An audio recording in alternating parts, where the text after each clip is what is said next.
Hello, and welcome to the Christmas special edition of the Essentially Explained podcast.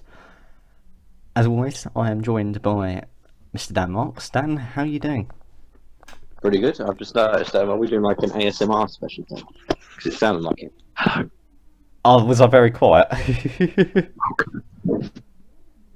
This is a very special Christmas episode. I didn't mean to be that quiet. Dude, the Christmas episode, but he hasn't uploaded the first one yet.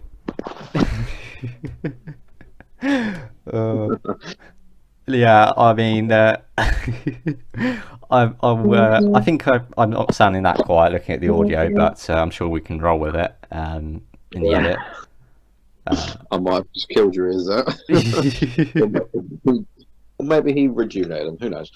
Yeah. I mean, today's not really going to be particularly structured anyway, so I think if we have technical difficulties, that will be par for the course. Anything we do ever structured? No, not really. I mean, just look at our upload schedule for micro and macro basics. Well, exactly. I mean, you guys, we haven't actually uploaded a video for a bloody long time. Well, I mean, when this comes out, it would have been a month, I think. Well, it's been a month. We might just have to skip a load and continue this one. But yes, this is the Christmas special, number 2, I guess. Yeah, we're not really doing anything serious. There's not going to be a particular discussion based on a certain article that we normally do by the BBC or something, or some stats we're going to throw around. We're just going to have a general chat really about the world, and economics might feature maybe if we have to, you know. Obviously, yeah, alcohol will feature and some... already featured. Yeah, so you've got your glass of, or pint or bottle of whatever you're drinking. Yes, I am drinking San Miguel at the moment. Ooh, sounds good. I can't say I've ever tried that, but I'm sure we'll give it a go at some point. Nice, yeah. Yeah, I need to get... I've been very adventurous with my glass of water. You know, I've got of course. Saving the heavy drinking till Christmas Day morning, obviously. Christmas Day. Well, I mean, yeah, that is the best time to get started. 10 o'clock. If you're not 3 pints in, or you know, a few glasses of liqueur or whiskey or whatever it is you have, probably whiskey for me on a Christmas morning, then you're doing something wrong. Well, if I can get through my bottle of whiskey by the end of Christmas Day, then I've done all right. I've done decently. Or wine. That's a good one. Yeah, just down that. That's what I normally do. Or what I need to get myself a bottle of wine actually. You know, white wine is preferable. White wine. I thought a red wine was a better wine to go for. I know, goes to your head more, but I think white wine's a nicer to drink during the day anyway. Yeah, I'll have to give it. Maybe I'll give both a go. You know, it's Christmas, so it's not like I'm doing anything particularly useful anyway. So why not get a little bit panini'd or battered? Yeah, via alcohol. But yeah, yeah. So today we're just having a general chat about stuff that's going on about the world and Brexit and Boris and all other important things. So yeah, I mean, I guess we could start off with Boris. I know you feel passionately about his doings. How do you start off with Boris? Where do you start? The man's a fucking idiot. Well, we all know that, but I guess we can start with the latest Tier 4 announcement. Well, or lockdown. Announcement? Oh, really? We're on the BBC Wireless now. Go on then, Martin, make the announcement. Yeah, so everyone living in the southeast and London are fucked. Nice. Are fucked, yeah. Fucked. Yeah, no Christmas for us. You got Boris circling overhead in the chopper, and if you do put the bins out, the sniper team will be on hands to deal with you. We're going to get gunned down and we do the bins out, yeah. No, it's I think it's more the fact that they promised they had this lockdown in November in order to save Christmas, as they put it. But you know, we can see how that's turned out. I think it's 17 million people. There isn't going to be a Christmas. Yeah, I think false promises. I think if they had announced there will be no Christmas in the first place, then I think people would have been able to prepare for it. Would have been less, well, I wouldn't say less bothered, but maybe more understanding. Like the science behind having a tier 4, because there's this new strand of coronavirus that's quite prevalent in the southeast of England at the moment. You could understand. It's just that, as always, the government seems to be at least two steps behind Corona, and as a result, we Two, keep yeah, having. yeah, you can count. My measurement about 12. Yeah, probably more. Thousand. Yeah, I mean, we're probably gonna. We've had what, two national lockdowns now in tier 4. Yeah, I just think that, Effectively, not a lockdown. yeah, there's just been a lack of clear, effective action by the government to counter this sort of Yeah, threat. and it's not like it can't be done. New Zealand's done it. I know, of course, UK differs. Europe's got it much harder. New Zealand is perhaps easier to isolate because the place in the world and its structures with immigration flows and all the rest of it, healthcare and all the rest of it, demographics. But it really is a pathetic attempt, isn't it? Really, at this point, it's not. It relies both on the politicians and the people. At the end of the day, let's face it. Who's really been following every single letter of the rule? I don't see anyone ever maintaining a full 2 meter social distancing. I see plenty of people without masks in shops. I see people clearly meeting up in groups larger than 6, but they'll try and justify it by splitting people out on tables in restaurants or something when we can actually go to something called a restaurant because they don't exist anymore. Um, you know, uh, it lies as much with the people as the politicians, I guess. It's just, I think it's convenient to blame them at the time. Yeah, I mean, within supermarkets, it's you'll be lucky to have 2 feet, not you know, Yeah, I was gonna not even 2 meters. I mean, yeah, I think the politicians are easy targets, and granted, they have done a pretty shoddy job of dealing with the situation. But I think it's a group effort, and I think a lot of people have not really helped out the government really with sort of abiding by those guidelines. I mean, I guess it can be all boiled down to the government, because if the government had been, clear and effective in the first place, maybe people would still be listening to them and trusting their advice and staying at home and maintaining 2 meters. But I think maybe because of the lack of clarity, you've got people that are just like, oh, why would we listen to this government when they clearly have no grip on the situation?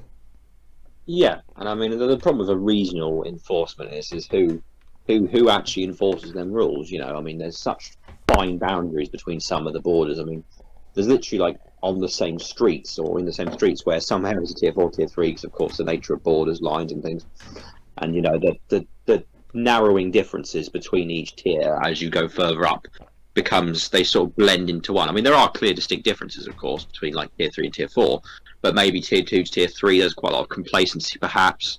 The only difference really being is that pubs have to close and offer takeaway, and that's really about it. There doesn't seem to be much fear of going up a tier, unless, of course, it's in the extreme case of tier 4, and perhaps that's led to some complacency. And then, of course, yeah, the problem is the government, can make as many announcements as it wants. I mean, how do I actually translate this into proper law and making sure people actually follow the rules? Boris can read as many scripts, as many speeches as he wants, saying, "Oh, this area is now in tier 4," but will people actually obey it? I would be cautious. I'm sure the vast majority of people do obey the vast majority of laws. We all do. We're all law-abiding people. But I'd certainly wouldn't take any discomfort in saying that there are people who will quite happily bend them, if not blatantly break them.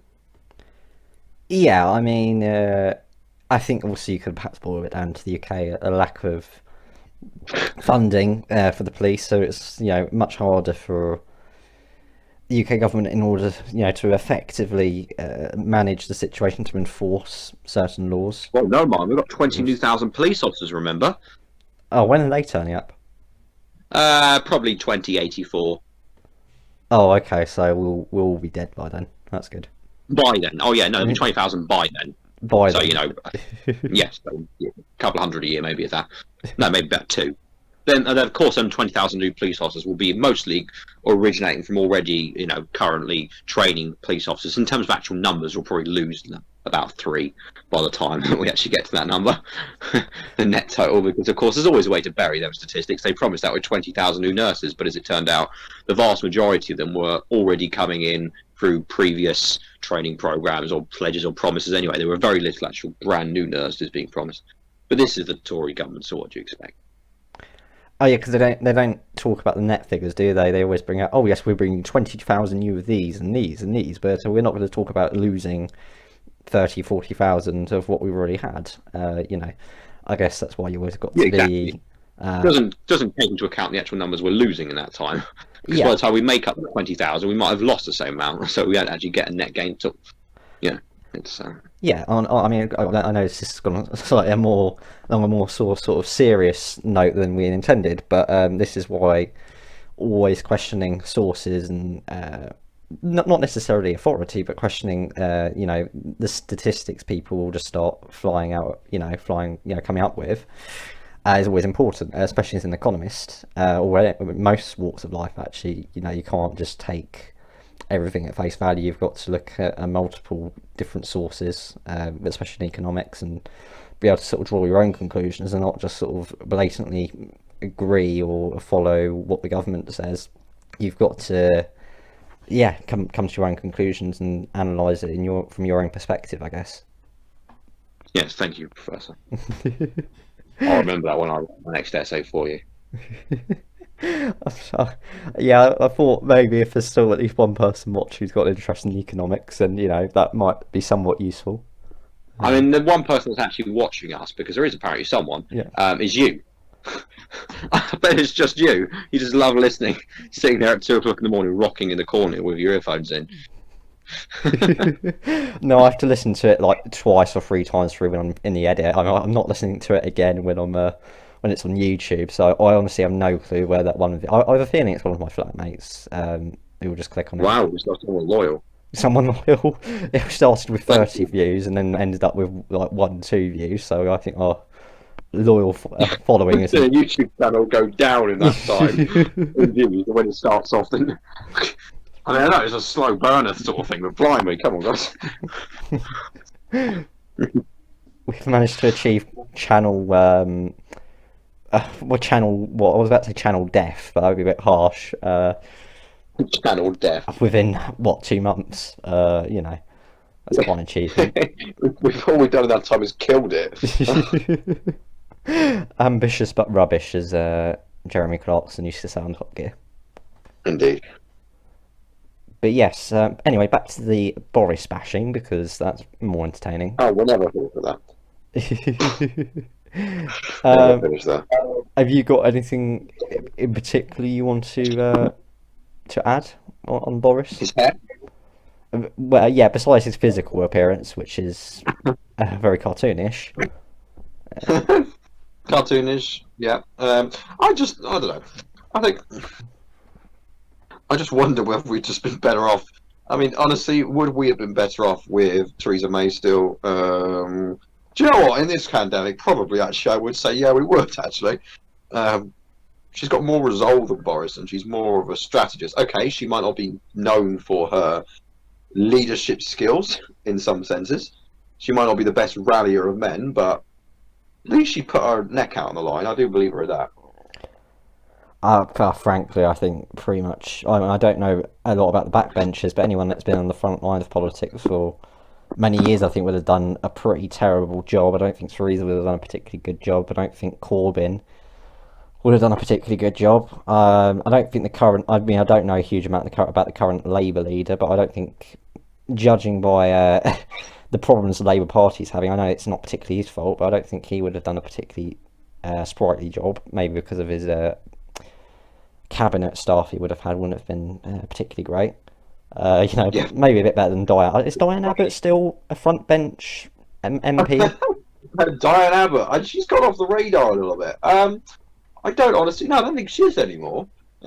She was quite a ally, I guess is the right word. I don't know, maybe a nuisance, but or more of a constraint upon Jeremy Corbyn. But she was a ally of his. She was well known for not quite knowing her numbers from time to time and just being a general idiot. Um, I believe now she's on the fringes. I'm not actually entirely sure. Um, she may not even. I think she's still an MP, but I don't believe she was. I believe Shadow Home Secretary. I think, and I don't believe she's that anymore. So I don't think she's in the cabinet anymore. No. Well, yeah, she wasn't exactly adding to the popularity of the Labour Party, was she? No, no, there were some things she was certainly adding to that cabinet, but popularity intelligence weren't one of them. Well, well, she couldn't clearly add, clearly, judging by some of her math skills we saw on Or display. divide, or yes, and she said some pretty awful things in her time. A lot of controversies with her. She said some things about the IRA. She said a few things to Chinese people. Um, she's an interesting character. Yeah, I mean, but I guess. By that I mean utterly shit as a politician. But I mean, interesting is the way the media will say it, so I'll say that as well. Respectfully shit is what that means. In the most respectful way, shit. Yeah, Yeah, yeah, I think that's the politically correct term to describe her ability yeah. as shadow, just a shadow Home Secretary, let alone as the actual Home Secretary. Oh my God, can you Oh, imagine? what can you imagine? Yeah, same for, and yeah. I don't know what to be honest with you. The thought of Boris Johnson being Prime Minister 5 years ago terrified the hell out of me, and it's actually happened. And oh my God, Well, I mean, we got rid of Trump. Hey, we can get rid of Boris. well, at least it's yielded many, many memes on the internet. I guess is one positive to take from it. Um, Yeah, it's also nested or negative taken away. Can't get my words right tonight. Um, I a don't think Christmas. anyone can. Yeah, he has. He has. He's. I mean, to be fair, yeah. I mean, I remember when everyone was saying, "Oh, yeah, it'll be over by September." Uh, but Yeah, never. There's never going to be a way. I was saying this earlier, and I honestly believe we'll be lucky to be completely almost rid of this back to a fairly normal, like clubs being open and things, yeah, and actually be able to see people again in lecture halls or whatever it is you do in life. We'll be lucky to have that next Christmas, I think, if we get this right. And judging by everything that's happened so far, I'd say we don't really know what getting things right is anymore. You know, and, yeah, it's pretty bleak out there at the moment, but there we are. yeah. I think what you need to do if you want to clearly, like, properly kill off the virus is have either a collaborative worldwide lockdown for a couple months. Like, literally, I mean, I know this would literally bring the world economy to a halt, but the thinking behind this would be you'd have a short-term massive shock, but then perhaps a V-shaped recovery. What we describe in economics, the V-shaped recovery is a very sort of instantaneous and very rapid recovery of the economy, of the worldwide economy. If you then had no coronavirus, because well, obviously, I guess the counter argument to that is that you'd be killing off a load of businesses by having a 2 month or 1 month wide national worldwide I mean, he's lockdown. killing businesses anyway. He's managed to impose the harshest restrictions in the economic powerhouse of the UK. I'm not saying that, of course, other places should have it.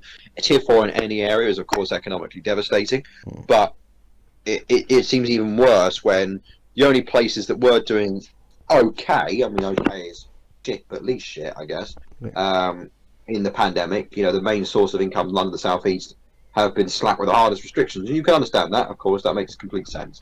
But he can't really complain now if the economy takes a huge tank, because I was listening to some news earlier about they've actually revised the quarter Q3 figures for growth Yeah. upwards slightly. So actually did recover slightly more than expected. But, it's almost certain that it's going to shrink again upon the new year and certainly in this quarter. Well, yeah, I mean, retailers. I mean, not online retailers. Online retailers have, like Amazon, have been. Yeah, I think we discussed this before. Massively benefited, but a lot of high street retailers have been hit very badly, especially over the Christmas period, where you would expect them to have, their best period. They've, because of coronavirus restrictions, they've suffered. Yeah. And yeah, I think what I was saying about international restrictions. Maybe it's not applicable to. I don't know. I don't know what your feelings are about actually about the tier system. Whether you think it's a good idea or not. Do you think it's more effective than a national lockdown, or do you think? I think that means that some areas that don't have high numbers of COVID cases can carry on Yeah, is a good thing, right? I don't think it should be fair to make the whole country suffer for yeah, certain areas. But then, of course, you have the complexities of actually devising a tier system that is one, understandable, makes sense for people, if you're a business student, you may see where I'm heading along with the SMART objectives here. But you can actually understand it. You can measure the number of cases and variations, and you can make it fair and enforceable. Mm. I don't think that the tier specifications be any of them right now. Okay, they do specify all the rules on the website of gov.uk, but A, do people really look at that? No, let's face it. And B, even if you are fairly aware, people like us who actually do take some notice of these rules, like on the BBC News or follow these things, there are always certain things around the rules. There are always grey areas, certain rules that you can bend, and certain areas which are quite, maybe misunderstood or vague. That means you can bend the rules or potentially even break them without even realising. So they're certainly not understandable. Can you really measure the number of cases? Well, yeah, you can. But again, there are the problems of course, variations. I mean, Kent, where we live, at the first instance, certainly the area known as Swale, was the reason why the average was lifted across for the whole county. But yet the whole county was put into lockdown. And I know on a regional level it gets more tedious to divide between boundaries. But of course, there's still the problem of, can you actually measure it effectively and find exactly where the mutations and where the flare-ups are to then trigger the right responses? I'm not sure you can, unless it gets too complicated, in which case, you're literally dividing up high street, streets between houses. And then is it really fair? Is any of this even fair? I mean, perhaps if it's actually working in hospitals, if it's keeping the number of deaths down, then maybe, but I suspect the suffering, as I've always maintained, the net suffering of this whole pandemic is larger, even with a lockdown, than the number of lives are saving. Of course, I'm not saying that we shouldn't save lives, but you sometimes have to take quite a bleak, cold, sort of utilitarian view on this about, which one is going to yield the most happiness. So what I'm saying is no, I don't support the tier system. I would in principle if it was effective, but the fact that the government had to undermine it in the first place and go to a national lockdown just sort of shows there's no confidence. And if every area is rising, the number of cases, they're going to move everyone into tier 3 and 4 soon anyway. So why not just do another national lockdown if that's what's needed? I mean. Yeah, I mean, Yeah. as as from a TV show we've been watching, I think if the government stopped fanning about, we might Yeah. we Tiptoeing, hindering, making up things on the spot. And I recognise that, nothing is perfect in the world and you have to adjust as things change. And this new mutation came about reasonably quickly. I think I heard somewhere in start of November it made up, under a quarter of all cases. And, by the end of November, it made up over 2/3, suggesting it spreads much more quickly than the older strains. So, of course, they have to react quickly. But I don't know. It's the fact that they did know about this strain before and they saw where it was heading in mid-November, but yet they still insisted on maintaining this in lockdown. And, of course, it will end, They had a small window to react and they should have done it. And once again, they haven't. Like every single time where they've had to react in a fairly small amount of time, they haven't been capable of doing it. Yeah, I mean, I think besides obviously the obvious impacts of Corona, I think the lockdowns also obviously had a massive effect on people's mental health as well. Yeah, Uh, massively. That's something that's not been talked about. yeah, I mean, you hear, I mean, even in Insta feeds, you hear sad stories about people that have been unable to see family members and friends and what have you, and very sadly taking their own lives. But Yeah. and yeah, I think it's a hard time for, especially for people living by themselves in tier 4 areas. I mean, I know a couple of people that live by themselves, and you can imagine it being very lonely. And I think maybe Extremely. the government should look more into the sort of psychological impact of lockdown, and maybe offering more in terms of, I don't know, services. I don't know, like an online service, or I don't know, something socially to help Uh, alleviate. yeah. So, I don't know. I I'm mean, not an expert, but maybe this would be a solution. yeah, you're right in saying I think every single person's mental health has taken some sort of it. Mine has. I'm sure yours has in some way. I don't think anyone has seriously felt better about this pandemic going into it than they do now. I think everyone feels worse. I certainly do. Would you say the same in some ways? I mean, I'm disappointed about Christmas. Sad for everyone that I know because obviously they're being locked away. And I know vulnerable people as well who are living by themselves, or international students, for example, at my university who can't go home now or are stranded and can't see their family at all. It must be an awful time. And this is why I've always maintained we have to learn to live with COVID, I'm afraid. This strategy of waiting on lockdowns till a vaccine comes around and saves us all, it just isn't going to work. I mean, it'll take too long to get enough people vaccinated. I mean, by the current projections at the rate at the moment, it would take a full year to get the whole population vaccinated. By which point, of course, some people's immunity would just not last. And that's at the current rate of mass vaccinations everywhere.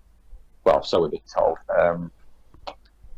And that's the thing that works. Do you know what I mean? So we have to find a way to meet back in person again and get things open in a way that, okay, is different to what we were used to, but it's some sort. We can't carry on like this forever. Yeah, I mean, it's a good point. I mean, I've just remembered about Brexit being a thing that the UK will be sort of dealing with. I mean, that must be a massive strain on small business owners, or any Yeah, business owners in the UK, really. they're saying Brexit could cost more than COVID at this point, and I honestly believe that. Yeah, I mean, I mean, yeah, go on. like I think Boris needs to go marching up to Brussels and just beg for a temporary truce to this, an extension to this transition period. Maybe for a period of 18 months to begin with.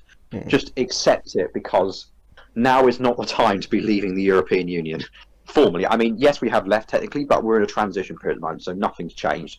We can still make our own trade deals, but we still are part of the customs union, and we still pay into the budget and things like that, and freedom of movement. But honestly, um, this is not the time to be leaving a single market at this point, the biggest in the world. Now is not the time. We do not need that as well. I mean, are you looking to decimate the British economy forever?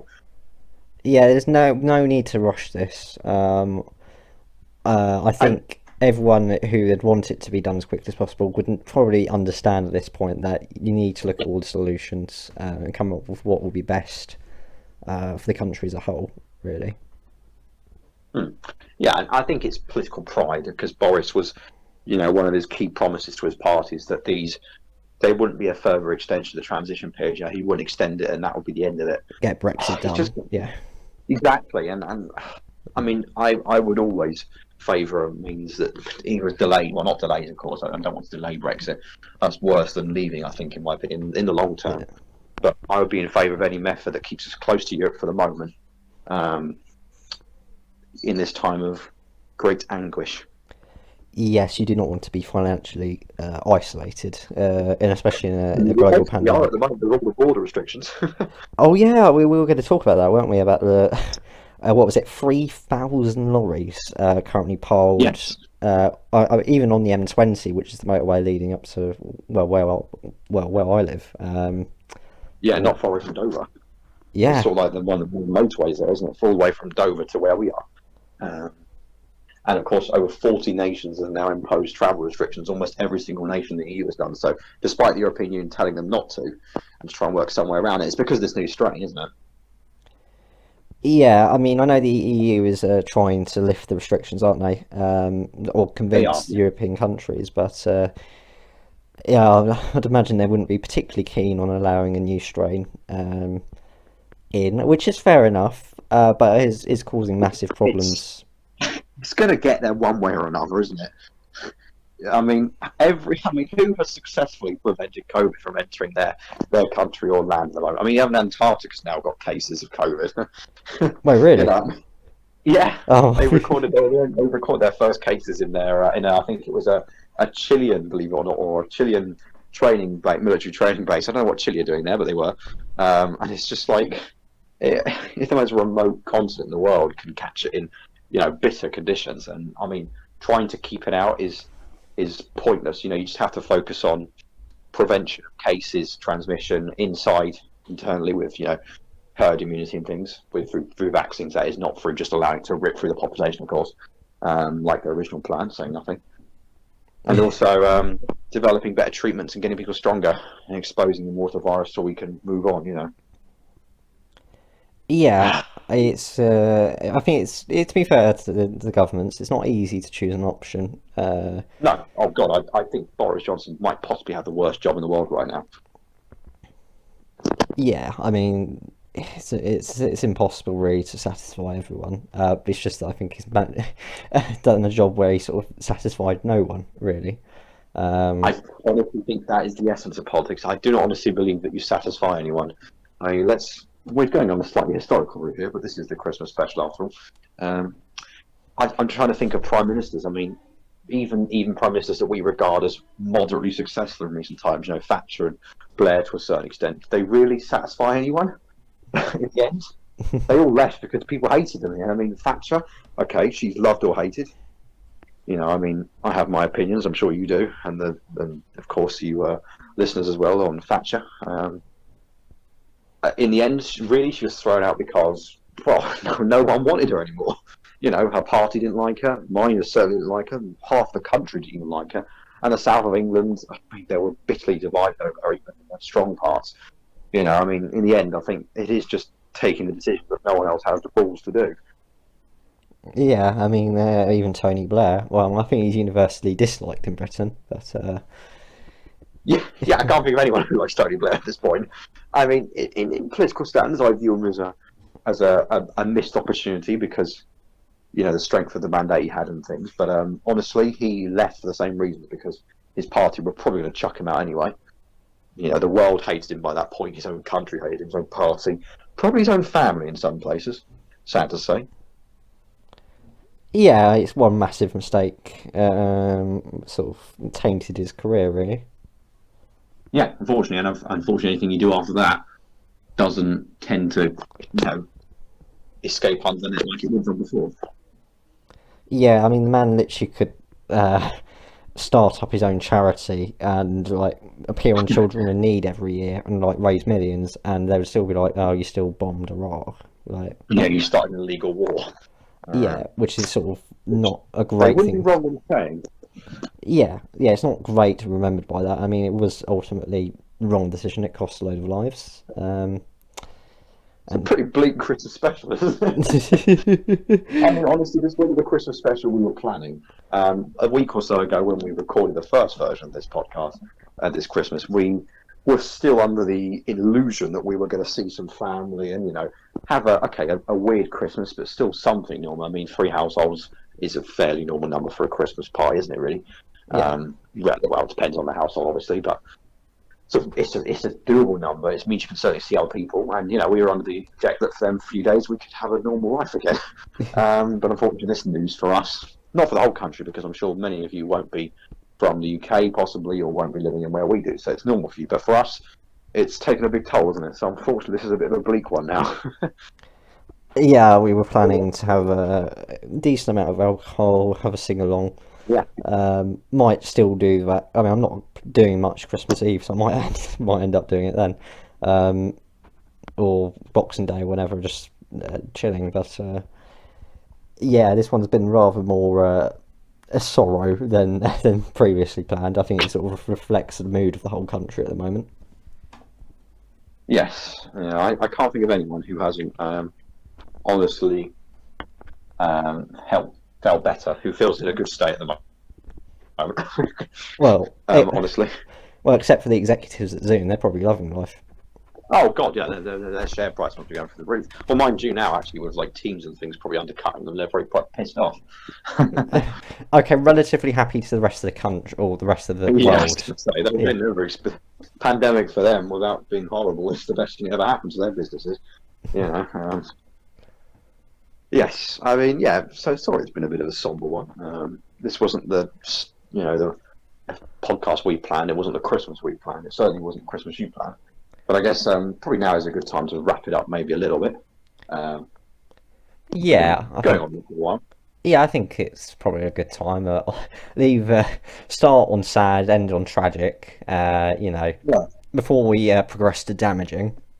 I Yes, I think. guess. Yeah, it's probably the best time. So, from myself and Martin, Martin and I guess, we do wish you happy and well, as happy as possible, as joyous as possible as you can. Lockdown, quarantine, Christmas, whatever you want to call it. Hopefully, 2021 will be an overall lift from this year. We're certainly not going to be through it, but we can come back stronger. Hopefully next year with hope of a vaccine and possibly a life later on in the year that looks something more like normal. Hopefully next Christmas will be a bit better.